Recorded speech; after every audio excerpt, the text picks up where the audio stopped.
안녕하세요. 저는 평범한 40대 여성 이진아라고 합니다.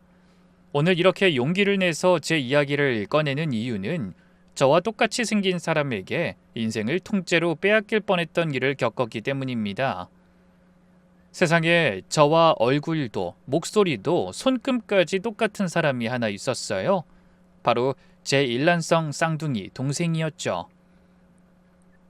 그 아이를 저는 세상에서 제일 아꼈습니다. 그런데 저를 배신했더라고요.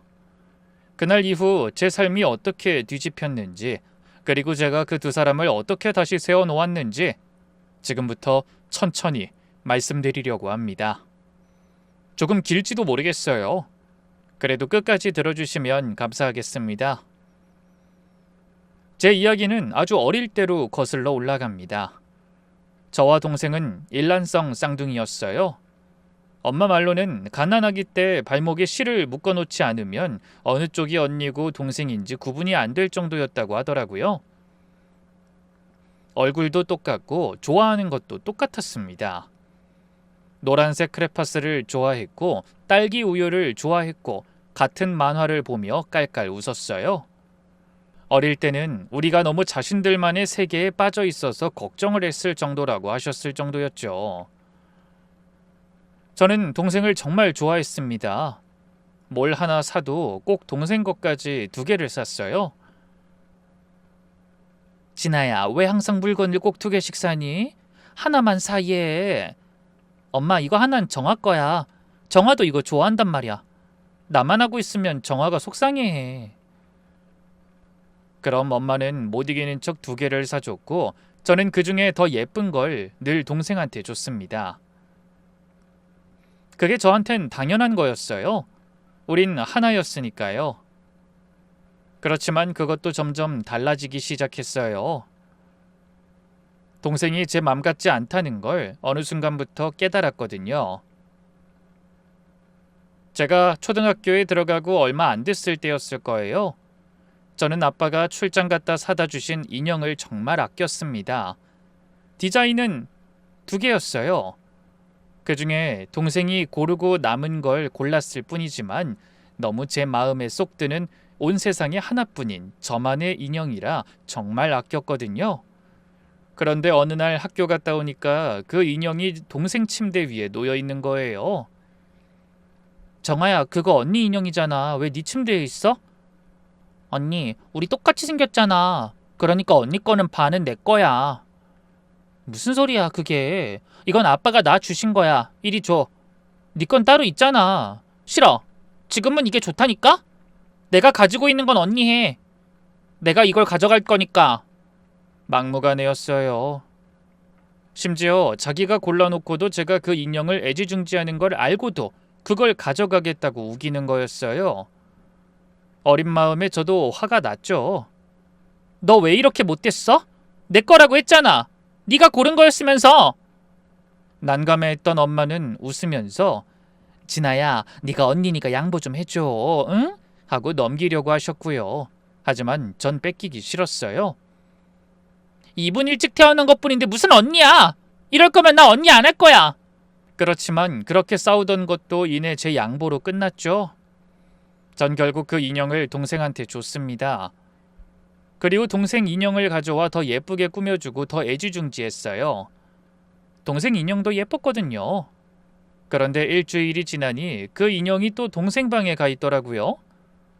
원래 제 인형은 제 방에 돌아와 있었고요. 그땐 정말 화가 났어요. 너 이럴 거면 내 인형은 왜 달라고 했어? 그때 동생은 제게 아무 말하지 않았습니다. 전 그저 동생이 제게 미안해서 그런 거라고 짐작하고 넘어갔죠. 그땐 몰랐어요. 언니 거 반은 내 거다라는 그 말이 30몇 년 뒤에 제 인생을 통째로 삼키러 올 줄은요. 그렇게 시간이 흘러 우리는 어른이 됐습니다. 얼굴은 여전히 똑같았지만 사는 모습은 조금씩 달라지기 시작했어요. 저는 20살 무렵부터 장사에 재미를 붙였습니다. 처음엔 작은 분식집에서 아르바이트를 하다가 나중엔 아예 가게를 냈어요. 밤 늦게까지 여는 고깃집 겸 술집이었죠. 몸은 힘들었지만 벌이는 꽤 괜찮았습니다. 반면 동생은 대학을 나와서 회사에 다녔어요. 월급쟁이였죠. 그렇게 동생과 제가 성인이 되면서 저희의 관계는 점점 더 좋아졌습니다. 동생이 이제 철이 들었구나. 무작정 내가 좋아하는 걸 빼앗는 어릴 때와는 달라졌구나 하고 말이죠. 그 이후로 저와 동생은 어릴 때보다도 더 친해졌어요. 그렇게 평화롭게 살던 어느 날, 저는 지금의 남편을 만났습니다. 이름은 태호였어요. 아침에 출근해서 저녁에 퇴근하는 어디에나 있을 법한 평범한 회사원이었습니다. 성실해 보였고 저한테 참 잘했어요. 다만 지금 돌이켜보면 참 허술한 면이 많은 남자였어요. 경계심이 많은 사람인데 막상 경계를 풀면 팔랑귀가 되는 사람이었거든요. 적당이라는 개념이 없었습니다. 딱 봐도 사업은 못할 만한 사람이었죠. 그렇지만 그만큼 순진한 사람이기도 했습니다. 그래도 사람은 착해서 결혼을 결심하게 됐죠. 결혼을 하고 나서 저는 신혼집과 가게를 친정에서 꽤 먼 동네에 잡았습니다. 장사 자리를 보고 정한 거였는데 결과적으로 친정이랑 차로 2시간 가까이 떨어지게 됐어요. 전 그게 늘 아쉬웠어요. 친정이 가까이 있으면 뭐든 좋은 법인데 멀리 있으니 아쉽더군요. 그래도 부모님과 동생은 자주 연락을 했어요. 그렇게 몇 년이 지나고 저는 딸을 낳았습니다. 지유라는 이름을 지어줬어요. 세상에 둘도 없는 제 보물이었죠. 출산하고 몸조리할 때 친정 부모님이 오셔서 한 달을 꼬박 봐주고 가셨어요. 그때부터 부모님은 하나뿐인 손녀한테 애착이 어마어마했습니다. 진아야, 지우 좀 자주 데리고 와라. 우리 지우 보고 싶어서 잠이 안 온다. 엄마도 참, 나 가게 때문에 그렇게 자주 못 가잖아. 대신 영상통화 자주 할게. 그 조그만한 게 화면으로 할머니 하는 거 보면 눈물이 다 난다니까. 우리 강아지. 더 바빠서 애 챙길 시간도 없잖아. 가까이 있었으면 내가 애 봐줬을 건데. 부모님한테 지우는 그냥 손녀가 아니었어요. 온 세상이었죠. 손주가 아무리 많아도 첫 손주에 대한 사랑은 유별나다고 하잖아요. 게다가 자연분만으로 2박 3일 병원에 있다가 바로 간 곳이 친정이었어요. 태어난 지 3일째 된 손주를 안게 된 부모님에게 지우의 존재는 빛이자 소금과도 같은 존재였죠. 게다가 여동생도 제 딸 지우에게 아주 잘 대해줬어요. 예전에 제가 가진 것에 질투를 하던 동생은 없었어요.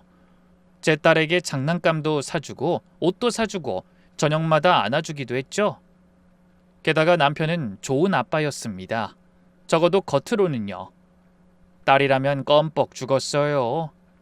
친정에서 몸조리를 한 달 하고 집에 왔는데 남편 그때부터 아주 딸바 보였어요. 퇴근하면 지우 목욕부터 시키고 주말이면 놀이터에서 살다시피 했죠.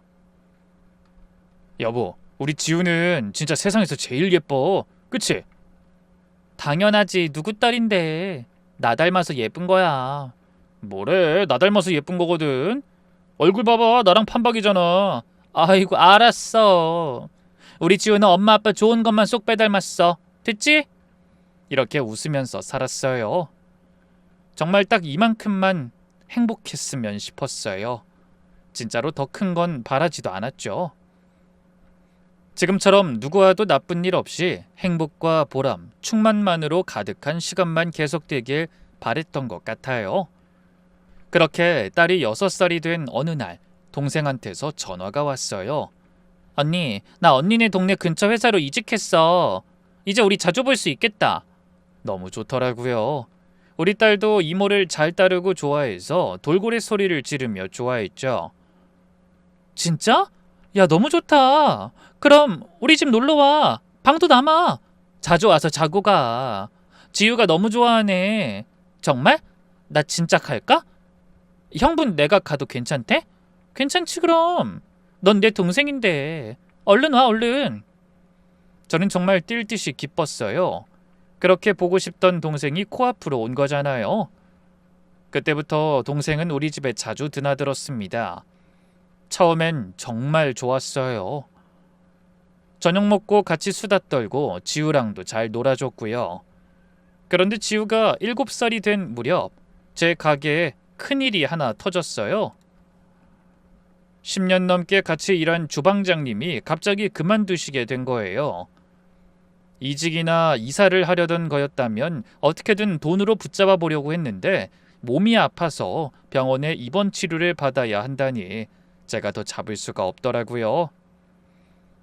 사실 저는 그때쯤에는 주방장에게 일을 맡기고 저는 홀과 계산만 맡아 있었거든요.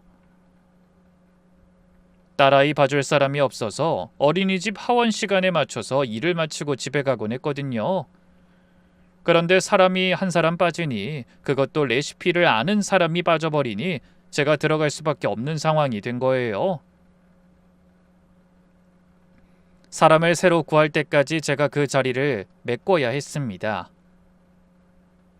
며칠을 새벽까지 혼자 마감하고 장보고 밑반찬 만들고요. 몸이 완전히 방전됐어요. 아이는 저녁 시간에 봐줄 수 있는 아이 돌봄 서비스를 신청해뒀었죠. 사람이 구해질 때까지만 임시로 그렇게 하기로 했습니다. 여보, 나 이번 주 진짜 죽겠어. 이모님 나가서 나 혼자 다 하잖아. 당신이 고생이 많네. 이번 주 일요일 일 끝나면 월요일은 좀 쉬어. 가게 하루 닫고. 돈도 좋지만 당신 몸도 소중하잖아. 그래야겠어. 나 진짜 하루라도 안 쉬면 쓰러질 것 같아. 쉬어. 지우는 내가 볼게. 주말엔 처제도 온다며? 좀 도와달라고 하지 뭐. 정말 다행스럽게도 그 주 주말에는 동생이 놀러 오기로 약속이 되어 있었어요.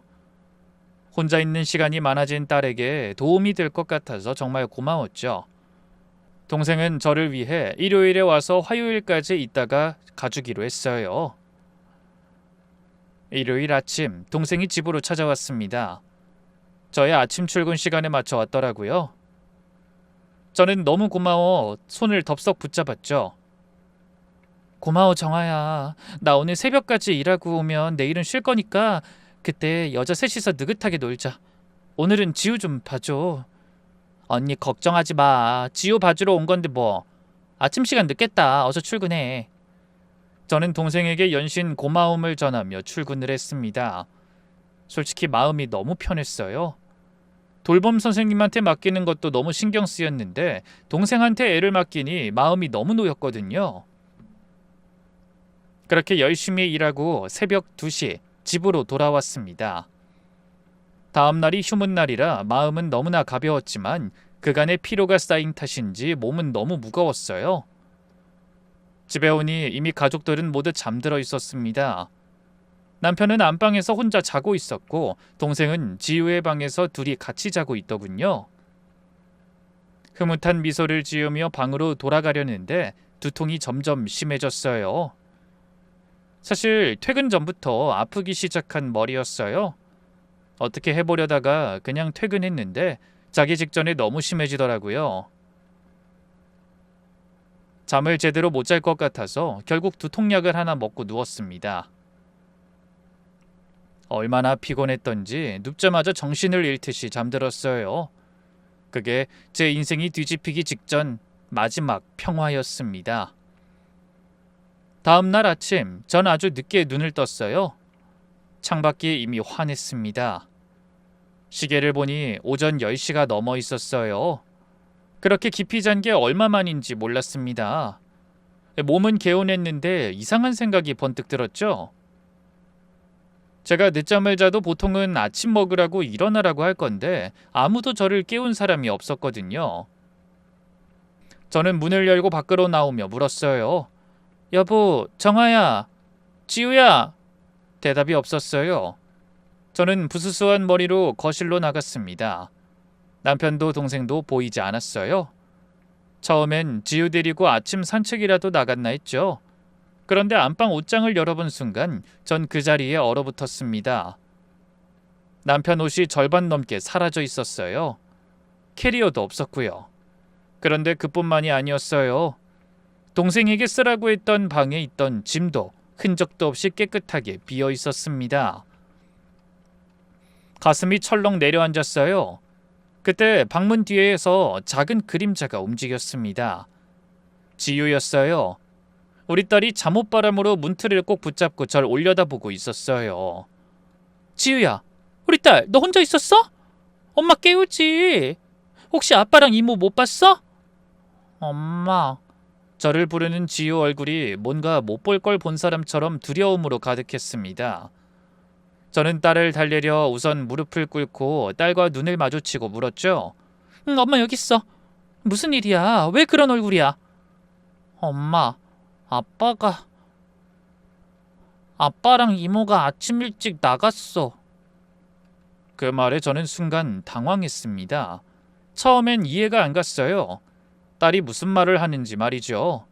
그런데 잡고 있는 아이 손이 얼음장처럼 차가웠는데 그 손을 잡고 주무르던 제 손의 핏기도 점점 가시는 게 느껴졌습니다.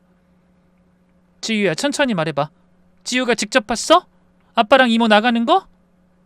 응. 나 씻사러 화장실 가려고 나왔는데 아빠랑 이모가 현관에서 신발 신고 있었어.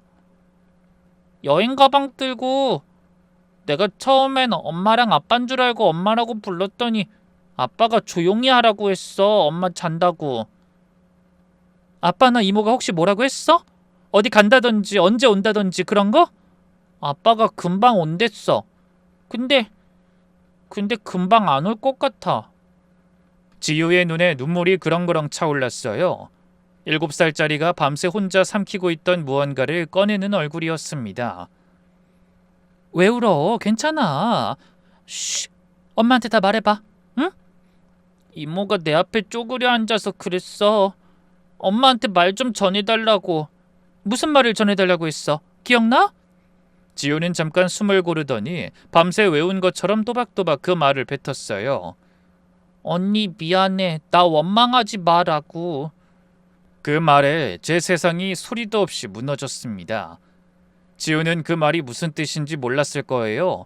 하지만 아이의 표정은 이미 알고 있었어요. 아빠가 자기를 두고 갔다는 걸요. 저는 그 어린 것이 밤새 얼마나 무서웠을까 생각하니 정신이 아득해졌습니다. 지우야, 지우 새벽 몇 시에 그거 봤는지 기억나? 시계는 아직 볼 줄 모르지? TV 셋탑박스에 몇 시라고 적혀 있는지 봤어? 응, 5시 21분 적혀 있었어. 우리 지우 그때부터 혼자 방에서 기다렸어? 엄마 안 깨우고? 아빠가 엄마 절대 깨우면 안 된다고 했어. 엄마 아프니까 자게 두래. 그래서 나 혼자 이불 속에 있었어. 우리 딸 얼마나 무서웠어. 아니면 엄마 있는 침대에서라도 와서 같이 누워있지. 아빠가 절대로 엄마 깨우지 말라고 해서. 딸이 절 보더니 금세 또 울먹거리며 되물었습니다. 아빠가 금방 온다고 했는데 근데 엄마, 아빠랑 이모는 왜 큰 가방 가지고 갔어? 큰 가방 가지고 가면 금방 못 오잖아. 그거 우리 멀리 여행 갈 때 쓰던 가방인데. 7살짜리가 그 장면을 하나하나 기억하고 있었어요. 저는 목이 콱 막혔습니다. 지유야, 아빠가 지유한테 뽀뽀는 하고 갔어? 아니, 나 보지도 않고 갔어. 뽀뽀는 이모랑 했어. 아빠 혹시 내가 싫어진 건 아니지? 내가 싫어져서 나간 거 아니지? 그 말에 저는 하마터면 아이 앞에서 무너질 뻔했어요. 그 예뻐하던 딸한테 뒤도 안 돌아보고 갔다는 거잖아요. 저는 지우를 꼭 끌어안았습니다. 지우야, 엄마 봐. 지우 잘못한 거 하나도 없어. 알았지? 아빠 안 온 거 지우 때문 아니야. 절대 아니야. 근데 아빠 왜 갔어? 나 밥 안 먹어서? 나 어제 반찬 남겨서 그래? 아니야, 우리 딸. 그런 거 절대 아니야. 지우는 세상에서 제일 착한 딸이야. 아빠가 나쁜 거야. 지우는 하나도 안 나빠. 엄마 울지 마. 나 울면 엄마도 울잖아. 안 울어. 엄마 안 울어. 우리 지우 있는데 엄마가 왜 울어. 우리 밥 먹자. 지우 너무 오래 굶었다, 그치? 엄마가 계란말이 해줄게. 지우 좋아하는 거. 저는 아이 앞에서 이를 악물고 웃었어요. 그리고 지우를 씻기고 밥을 먹여 거실에서 놀도록 한 뒤에야 부엌에 주저앉았습니다. 손이 덜덜 떨렸어요. 바로 남편한테 전화를 걸었습니다. 전원이 꺼져 있었어요. 동생한테 걸었어요. 마찬가지였습니다. 두 사람 다 세상에서 완전히 사라진 것처럼 연락이 닿지 않았어요. 처음엔 믿기지가 않았어요. 뭔가 오해가 있을 거라고, 사고가 난 건 아닐까 별별 생각을 다 했죠. 그런데 사라진 짐, 꺼진 두 사람의 전화, 그리고 동생이 지우한테 남긴 그 말, 이 세 가지가 저를 부정할 수 없는 곳으로 끌고 갔습니다. 두 사람이 함께 떠났다는 것, 그것도 계획적으로요. 한참을 그렇게 앉아 있었어요. 계속 이 상황에 대해 생각했던 것 같아요. 내가 생각하는 그런 것이 아닐 거라고. 그런데 아무리 생각해도, 아무리 핑계를 찾아보려고 해도 너무 결론이 빤한 거예요. 처음에는 불안하고 초조하고 답답한 느낌이었는데 어느 정도 상황이 파악되자 어느 순간 제 안에서 뭔가가 뚝 하고 끊어지는 소리가 났어요. 슬픔과 불안이 사라진 자리에 아주 차가운 게 들어차기 시작했습니다. 밤에 잠을 설친 지우를 낮잠을 재우고 나서 저는 마지막으로 한 번 더 남편한테 전화를 걸었어요. 혹시나 하는 마음이었죠. 그런데 이번엔 신호가 두어 번 가더니 뚝 끊겼어요. 제 전화인 걸 보고 끄는 거예요. 그 순간 마지막 미련까지 싹 사라졌습니다. 곧바로 문자를 보냈어요. 당신 지금 어디야? 이게 대체 무슨 일이야? 애를 혼자 놔두고 내 동생이랑 어딜 간 건데? 당장 와서 설명해. 한참 뒤에 답이 왔어요. 딱 한 줄이었어요. 미안하다. 나중에 연락할게. 지우 잘 부탁해. 지우 잘 부탁해. 그 글을 보는데 손이 부들부들 떨렸어요. 이게 뭐 하자는 건가 싶었죠. 딸을 잘 부탁한다니, 그럼 넌 네 딸을 이렇게 놔두고 떠난 게 맞냐고 진짜 되묻고 싶더라고요. 부탁? 네가 지금 나한테 부탁이란 말을 써? 새벽부터 애만 놔두고 동생이랑 도망을 가? 너 미쳤니? 너 설마 내 동생이랑 바람난 건 아니지? 그런 거면 너만 피 보는 거야. 당장 돌아와! 너희가 숨는다고 내가 못 찾을 줄 알아? 두고 봐! 그 뒤로는 답이 없었어요. 전화도 다시 꺼졌고요. 그때 알았어요. 이건 말로 해결될 일이 아니라는 걸요. 그날 저는 결심했습니다. 무너져 우는 피해자로는 살지 않겠다고요. 저는 두 사람을 끝까지 쫓아가서 왜 이랬는지 낱낱이 밝혀내고 그 대가를 반드시 치르게 하겠다고 마음먹었습니다. 정신을 차린 저는 아무런 말 없이 친정에 먼저 딸을 맡겼어요. 그리고 절대 닫지 않으려 했던 가게 문도 며칠간 개인 사정으로 문을 닫아두고 왔어요. 그리고 두 사람의 흔적을 뒤지기 시작했습니다. 아무리 봐도 오늘 새벽 갑자기 눈이 맞아 도망갔을 리는 없잖아요. 그 전에 언제부터인진 모르겠지만 이전에 뭔가 있었던 게 분명했어요. 먼저 우리 부부 공동으로 쓰던 카드 내역을 봤어요. 그런데 그동안 못 봤던 게 하나둘 보이기 시작하더라고요. 제가 밤에 가게에 나가 있는 시간, 낯선 카페와 식당 결제가 반복적으로 찍혀 있었어요. 제가 한창 일에 찌들어 돈 벌고 있을 때 두 사람은 밖에서 만나고 있었던 겁니다. 저는 그 길로 남편과 친한 회사 동료 한 명한테 연락했어요. 남편이 술자리에서 자주 얘기하던 그나마 믿을 만한 사람이었죠. 안녕하세요. 저 태호 씨 아내예요. 월요일 대낮부터 죄송한데 혹시 태호 씨 요즘 회사 잘 나가고 있어요? 재수 씨. 태호 이번 주 일주일간 연차 냈잖아요. 가족여행 간다고. 재수 씨랑 같이 안 가셨어요? 네? 저희한텐 그렇게 말했는데 처가 쪽이랑 다 같이 간다고? 뭔 일 있어요? 가족 여행이라니. 저는 온몸에 소름이 돋았어요. 이 인간이 회사에다 그런 핑계를 대고 연차까지 쓰고 도망쳤다는 거잖아요. 그것도 처제랑요. 아니에요. 제가 착각했나 봐요. 감사합니다. 전화를 끊고 나니 손이 부들부들 떨렸습니다. 이건 충동적인 게 아니었어요. 연차를 미리 내고 짐을 싸고 회사엔 거짓말까지 해두고 두 사람은 아주 오래전부터 이 순간을 준비하고 있었던 거예요. 다만 퇴사를 한 게 아니라 다행이었죠. 일주일이면 돌아온다는 뜻이었으니까요. 저는 동생이 며칠 묵었던 방을 다시 뒤졌습니다. 그러다 서랍 안쪽에서 열쇠 하나를 발견했어요. 우리 집 현관 열쇠였습니다. 전 그런 걸 동생한테 준 적이 없어요.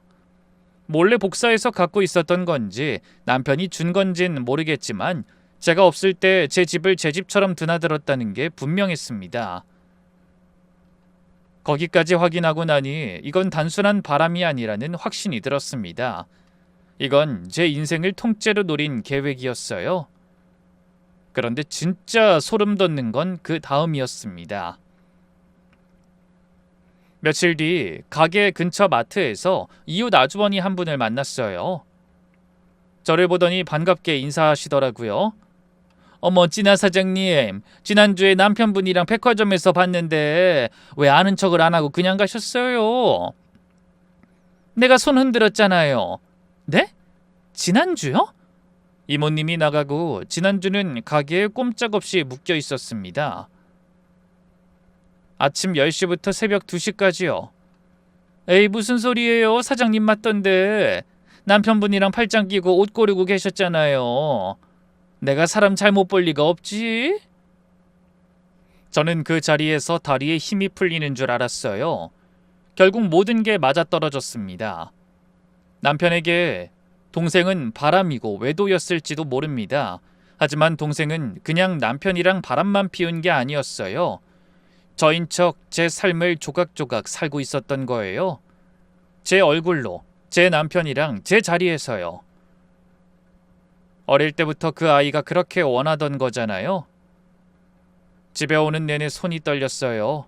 하지만 이상하게 눈물은 안 났습니다. 대신 머리가 아주 차갑게 돌아가기 시작했어요. 저는 그 길로 이혼 전문 변호사를 찾아갔습니다. 제 상황을 다 털어놨어요. 변호사님, 저 어떻게 해야 되나요? 남편이 제 쌍둥이 동생이랑 바람나서 도망갔어요. 이거 처벌 못 시키나요? 안타깝지만 지금은 바람 피운 걸로 감옥에 보내거나 하진 못해요. 예전엔 그런 법이 있었는데 없어졌거든요. 그럼 전 그냥 당하고만 있어야 돼요? 아니요, 방법은 있어요. 남편분이 명백하게 잘못했으니까 사장님이 원하시면 이혼을 청구할 수는 있어요. 그리고 남편한테서 정신적 피해 보상, 그러니까 위자료를 받을 수 있습니다. 동생은요? 동생도 잘못했잖아요. 바람 상대한테도 따로 손해배상을 청구할 수는 있어요. 두 사람이 가정을 깬 거니까요. 증거만 확실하면 충분히 받아낼 수 있습니다.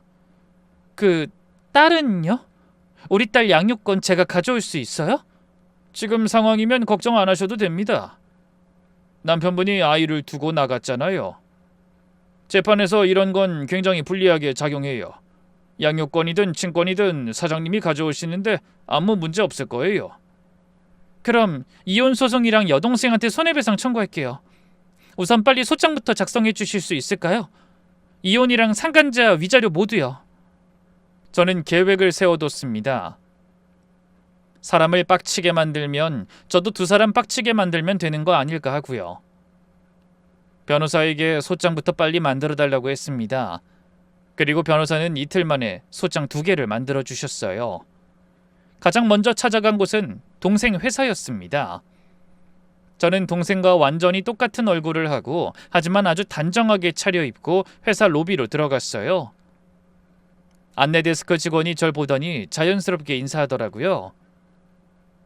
이정아 대리님 안녕하세요. 이번 주 여름휴가라고 들었는데 나오셨네요. 아, 네. 제가 이정아 대리 언니 되는 사람이에요. 제 동생이랑 판박이라 다들 헷갈리시죠? 어머, 정말요? 진짜 똑같으시다. 무슨 일로 오셨어요? 제 동생 일로 동생 자리에 꼭 두고 가야 할 게 있어서요. 혹시 사무실 동생 데스크에 한번 들러도 될까요? 물건만 하나 놔두고 갈 거라서요. 저는 동생 부서로 안내를 받아 올라갔어요. 사무실 문을 열고 들어서니 사람들이 절 보고 다들 정화씨 왜 나왔어? 하는 표정을 짓더라고요. 저는 차분하게 하지만 또렷한 목소리로 말했습니다. 안녕하세요. 놀라게 해드려서 죄송합니다. 전 이정아 씨 쌍둥이 언니예요. 얼굴이 똑같아서 헷갈리셨죠? 사람들이 웅성거렸어요. 그때 동생 팀장으로 보이는 남자가 다가왔습니다. 아, 언니분이세요? 정아 씨가 요 며칠 여름 휴가로 자리를 비운다고 해서요. 무슨 일 있으세요? 아, 전 그냥 이것만 놔두고 가면 돼요. 저는 아무 말도 없이 상간자 위자료 소송 봉투를 동생 자리 위에 떡하니 올려뒀습니다. 네? 그게 뭔데요? 아, 상간자 위자료 소장이요? 집으로 보내면 연로하신 부모님 충격받아 병원 가실 것 같아 여기로 왔어요. 웬만하면 저희 집에서 보관해도 되는데 이 상간자 소송의 원고가 저거든요.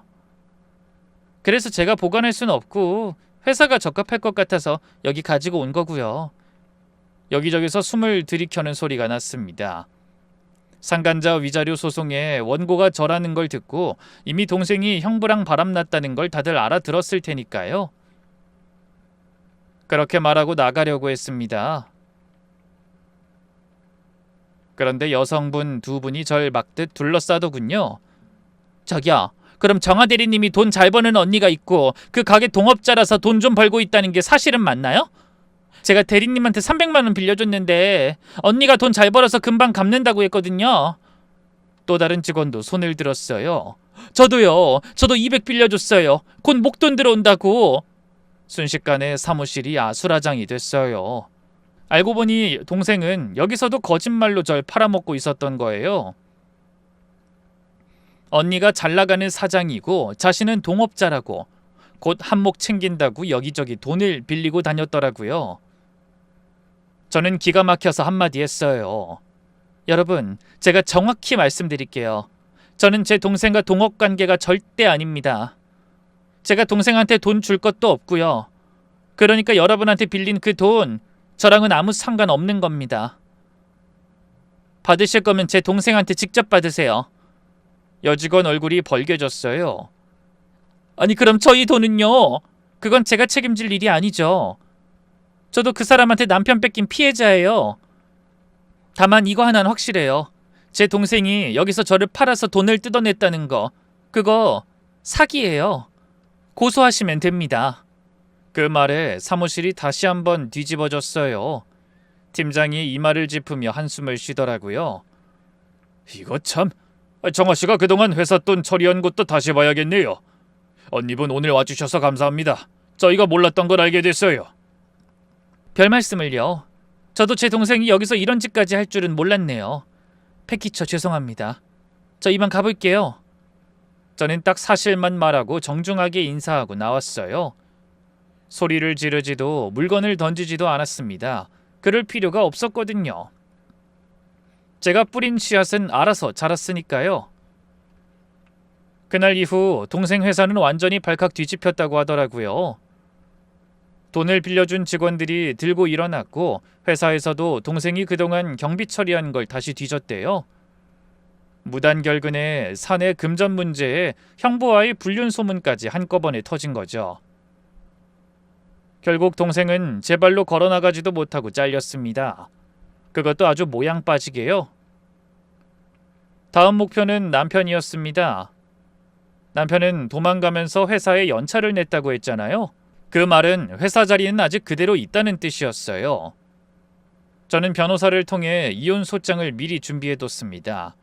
쉽게 말해 나 너랑 이혼할 거고 법정에서 보자는 공식 서류였죠. 그걸 들고 남편 회사로 갔습니다. 로비에서부터 저는 당당하게 걸어 들어갔어요. 남편 부서를 물어 그 층으로 올라갔죠. 남편 자리는 비어 있었습니다.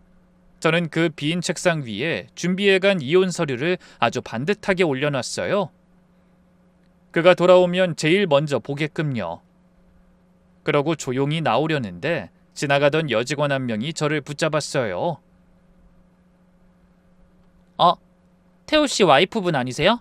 어머, 오랜만이에요. 요즘 왜 회사 행사에 통 안 나오세요? 저는 순간 멈칫했어요. 회사 행사에 안 나온다니. 저는 남편 회사 행사에 나간 적이 손에 꼽거든요. 저요? 제가 회사 행사에 나갔었나요? 그럼요. 저번 워크숍 때도 오셨잖아요. 태호 씨랑 손잡고 다니시고 저희랑 사진도 찍고 노래방에서 태호 씨랑 듀엣도 하셨는데 기억 안 나세요? 또였어요. 동생이 저인 척 남편 회사까지 드나들었던 거예요.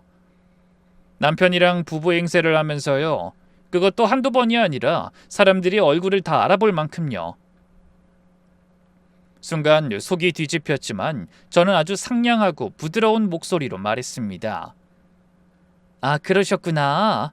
그 사진 좀 이 번호로 다 보내주실래요? 저랑 남편 찍힌 사진요. 상대방이 아무 의심 없이 제게 사진을 보냈습니다. 그리고 말했죠. 그런데 이걸 어쩌죠? 제가 여기 온 건 오늘이 정말 처음이에요.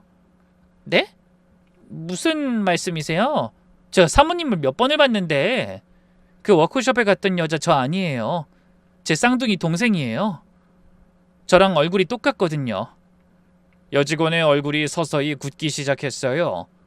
직원분이 아내가 온 거라고 착각할 만큼 동생과 남편이 가까워졌다는 건 알겠네요. 뭐 그래서 저 서류 놔두러 온 거긴 하지만요. 여직원의 얼굴이 새하얗게 질렸어요. 목소리를 듣고 옆자리 뒷좌석 직원들이 하나둘 고개를 들었습니다. 저 그럼 회식 때 저희랑 술 마시던 그 사모님이 네, 제 동생인가 보네요. 형부랑 처제 사이인데 놀라셨죠? 참 낯짝도 두껍지. 무슨 정신으로 회사에 상간녀를 데리고 왔나 싶네요. 그때 안쪽에서 나이 지긋한 남자 직원이 걸어 나왔어요. 남편 상사인 것 같았어요. 잠깐, 이게 무슨 소리예요? 김태호 씨가 지금 가족여행 갔다고 연차 낸 거 아닙니까?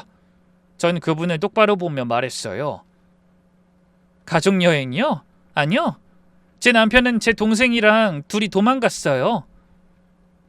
7살 난 자기 딸이랑 저는 집에 버려두고요. 가족여행이라뇨. 전 초대받은 적도 없는데요. 그 말에 상사분 얼굴이 일그러졌어요. 허참! 김태호 이 사람이 회사인 처가 식구들이랑 다 같이 간다고 그렇게 떠들고 갔는데. 그러셨어요? 제 남편 마음속에 전 식구가 아닌가 보네요.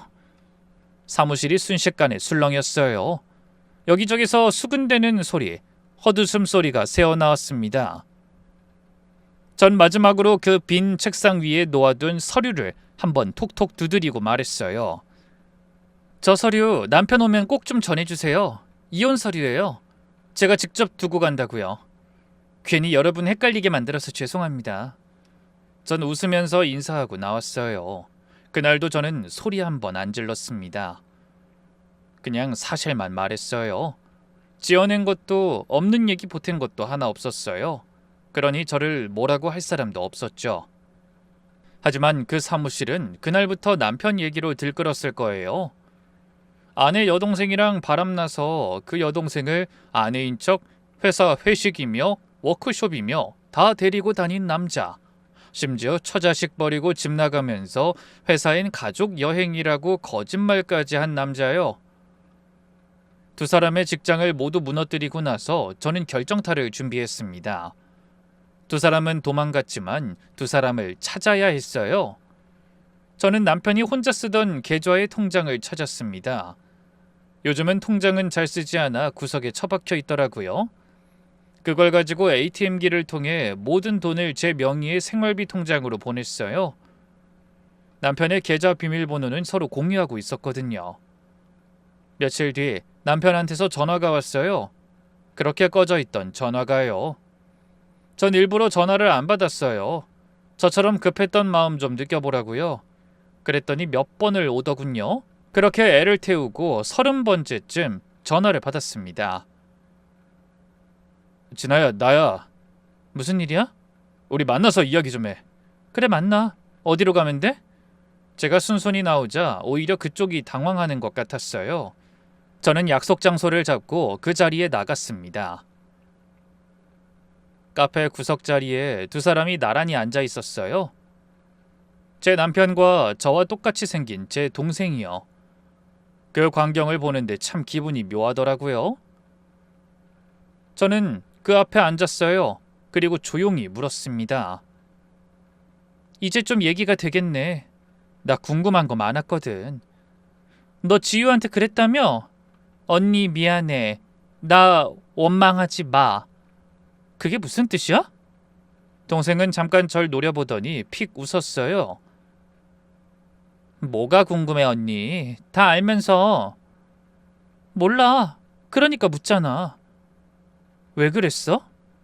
도대체 왜? 그냥 언니 인생 잠깐 살아봤어. 잘난 척하면서 살았잖아, 지금까지. 근데 너랑 나랑 이렇게 똑같은데 왜 너만 그렇게 잘 살아? 그건 반칙 아니야? 상상을 초월한 답이었습니다. 형부가 좋아서 그랬다는 답변이 더 현실적으로 보일 지경이었죠. 너 미쳤어? 왜 나한테 이렇게 집착하는 거야? 동생 목소리가 점점 커졌어요. 우리가 이렇게 똑같은데 너만 잘 사는 게 열받잖아. 그래서 이 사람이 좀 곤란해하길래 내가 도움 좀 줬지. 그랬더니 홀라당 넘어오던데? 뭐? 뭐가 곤란해?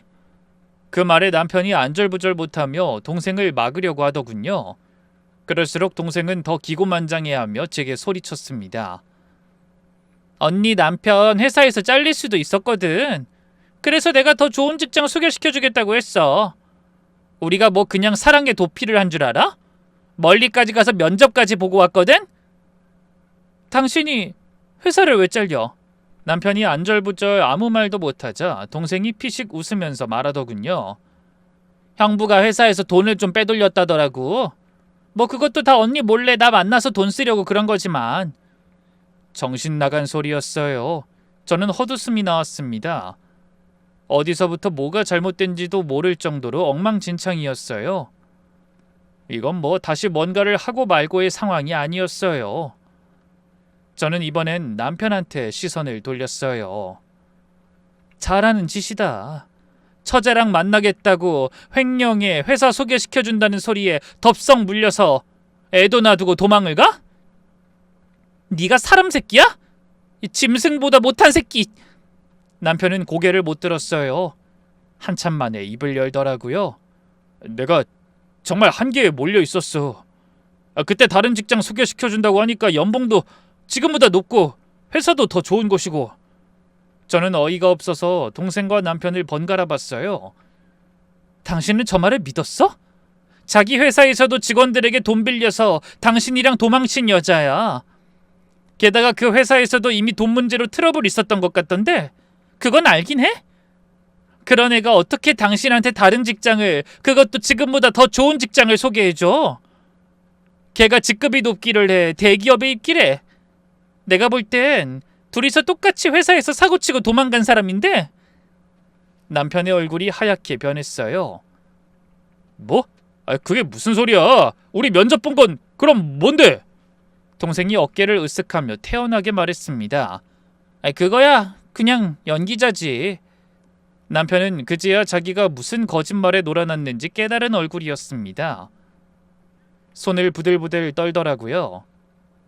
남편이 자리에서 벌떡 일어났어요. 이 미친! 그럼 나 뭐야?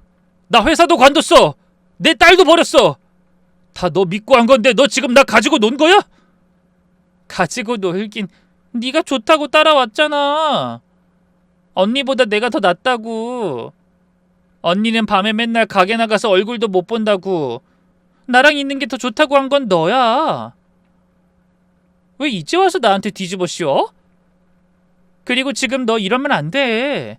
내 뱃속에 네 아이가 있다고. 순간 모든 것이 얼어붙었습니다. 애가 있다는 말에 전 급격히 기분이 더 더러워졌어요.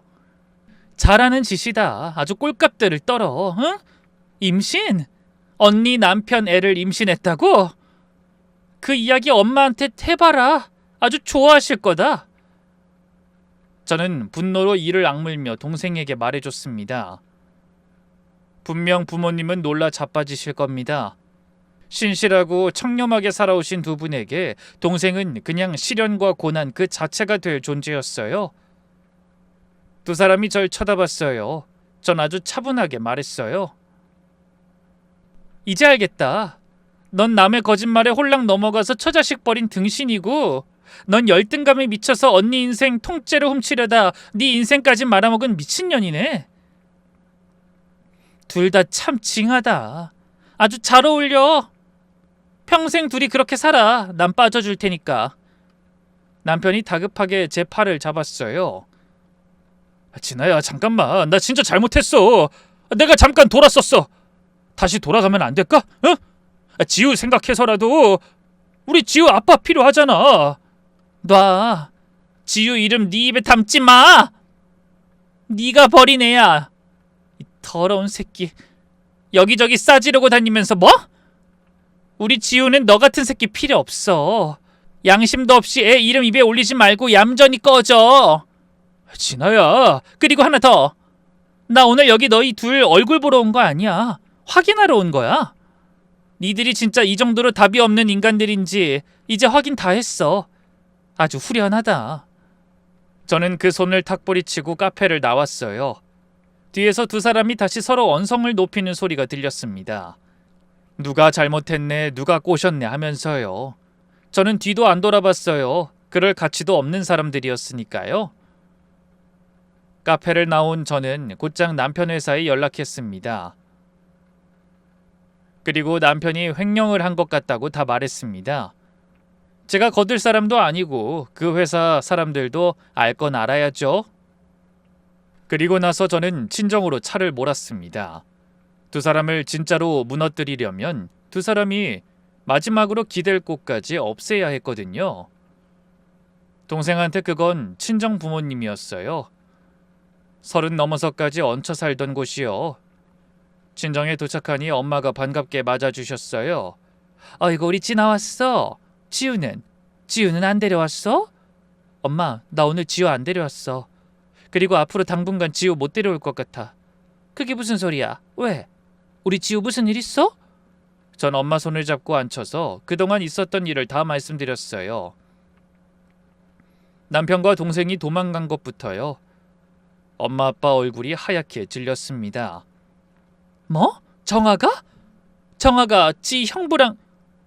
이게 무슨... 엄마, 정아가 지금 그 사람이랑 같이 있어. 그런 애가 드나드는 집에 난 우리 지우 못 보내. 애가 뭘 보고 배우겠어.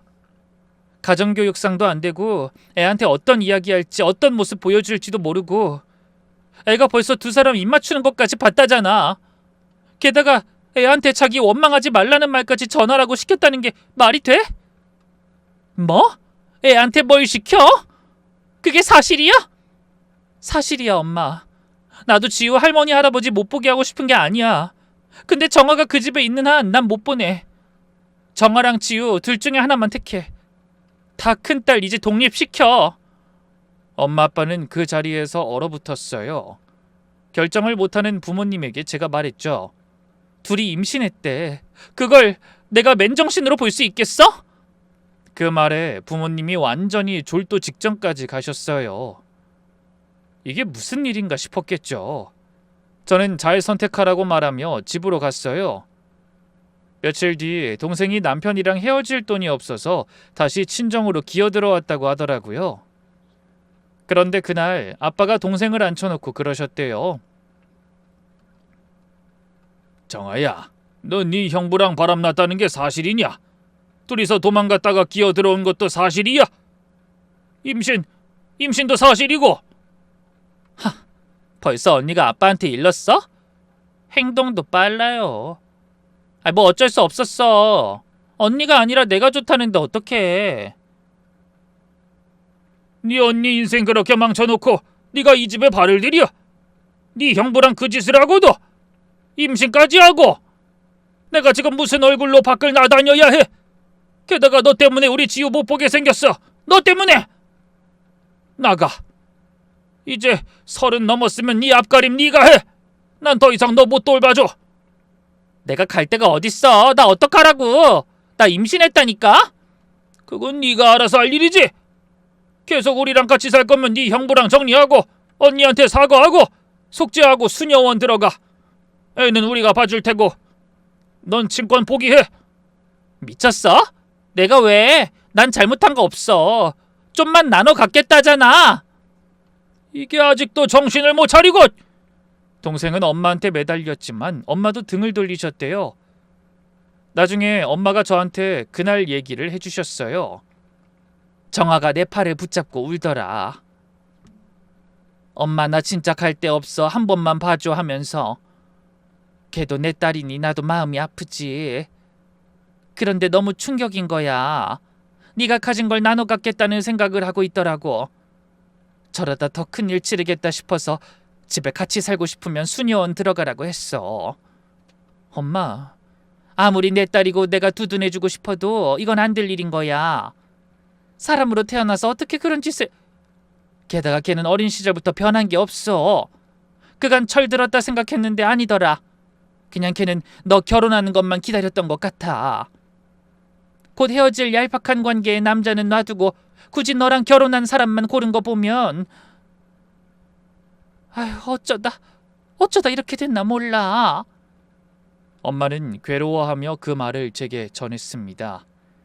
그 말을 듣는데 마음이 아프면서도 든든했어요. 결국 동생은 저한테까지 전화해서 악담을 퍼부었어요. 이진아, 너 진짜 독하다. 부모님까지 이용해서 나 쫓아내? 너 이럴 줄 몰랐어. 우리가 어떻게 자랐는데? 그것 좀 나눠준다고 네가 죽어? 그런 것도 아니잖아. 여태까지 잘 나눠줬으면서 왜 그건 안 되는 건데? 이용? 네가 버린 집 부모님한테 사실대로 말씀드린 게 이용이야? 부모님이 널 내친 건 네가 자초한 거야. 나한테 뭐라고 하지 마. 그리고 여태까지 내가 뭘 나눠줬는데? 일방적으로 뺏긴 거지. 착각하지 마. 그리고 너 그거 병이야, 병. 정신병원 아닌 수녀원 이야기하신 거면 엄마 아빠도 많이 참으신 거라고. 정신병원? 누굴 정신병 걸린 환자로 만들어? 너 진짜 다 뺏겨봐야 정신 차리지? 정말 끝까지 반성 하나 없더라고요. 하긴 지 언니 남편이랑 바람나고 임신까지 한 상태로 조카한테 정신 나간 소리를 짓거리는 년이 반성을 할 리가 없죠. 오히려 그런 모습 보여줘서 연 끊기는 더 편해졌어요. 야, 인형이랑 머리핀 같은 거 너한테 그냥 줄 수 있어. 그냥 그건 물건이잖아. 근데 내 딸이랑 남편 건드린 건 안 되지. 그리고 난 이제부터 너한테 아무것도 뺏길 생각 없어. 그리고 골칫덩어리인 남편은 너한테 줄게. 가져가.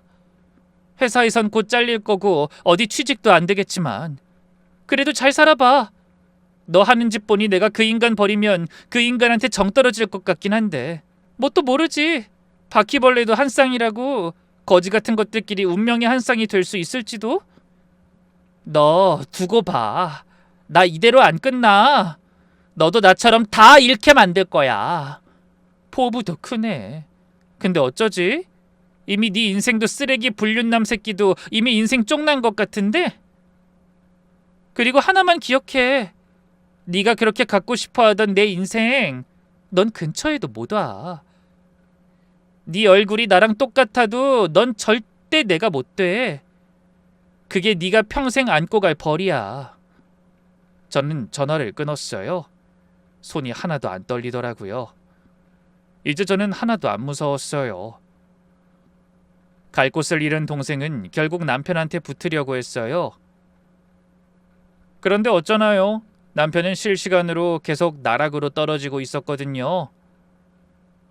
자기가 벌린 일이 아직 터지지 않은 걸 확인하고 회사로 다시 돌아갔는데 책상 위에 있는 이혼 서류 보고 완전히 놀란 거죠.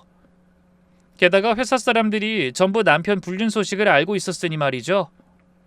게다가 횡령을 저질렀던 게 아직 들통나지 않았다고 생각한 남편이 퇴사 생각을 번복하며 행복 회로를 돌리려고 할 때 남편 상사분이 적절히 남편 횡령건을 지목하며 해고까지 해줬으니 저는 더 바랄 것도 없죠.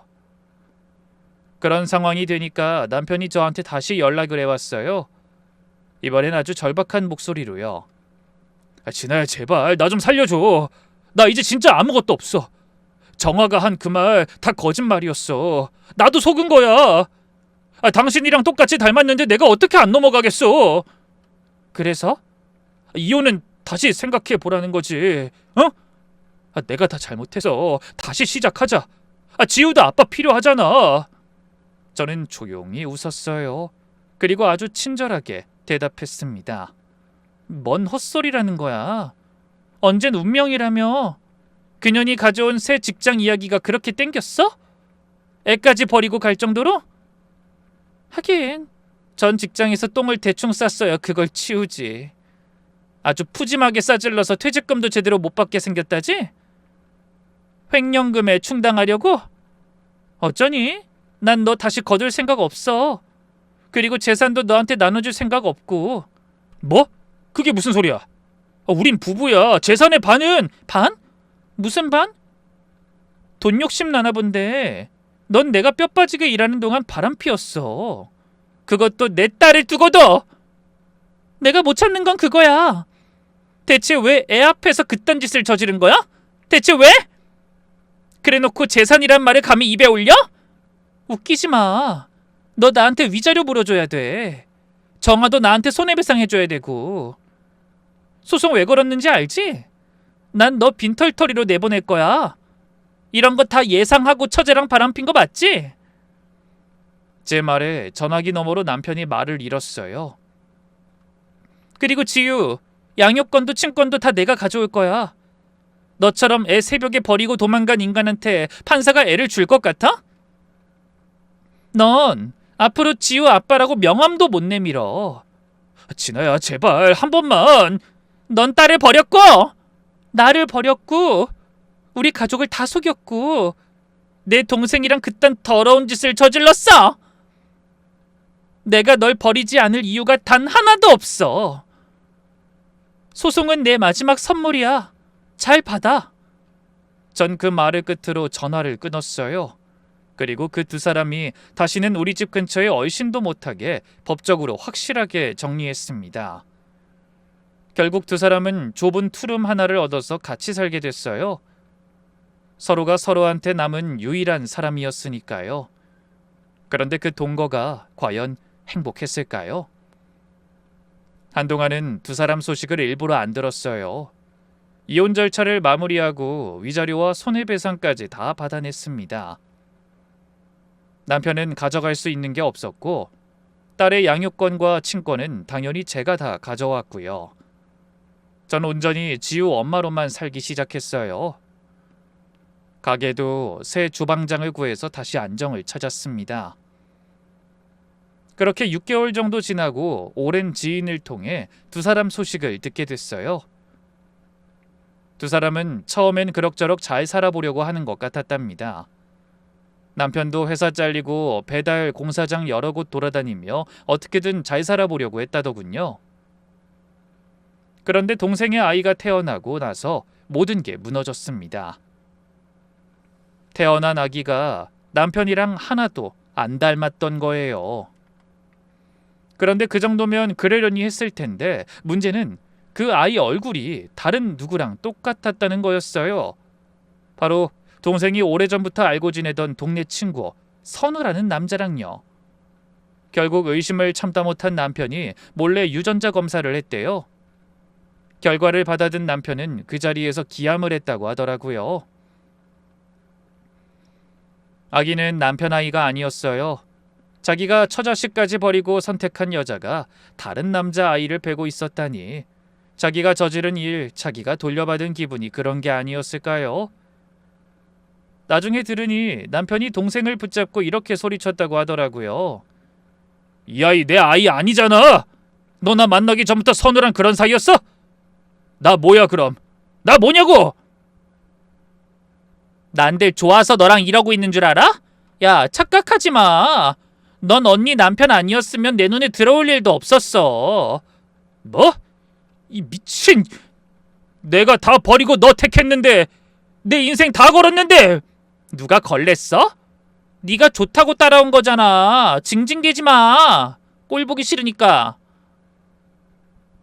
동생은 끝까지 제멋대로였어요. 결국 남편과 동생도 완전히 갈라섰어요. 동생이 선우라는 동네 친구에게 갔지만 걔도 이미 여동생이 형부와 불륜을 저지른 걸 다 알고 있어서 받아주지 않았다고 합니다. 애는 자기가 키우겠지만 넌 안 된다고 했다는 걸 보니 그냥 버림받은 거예요.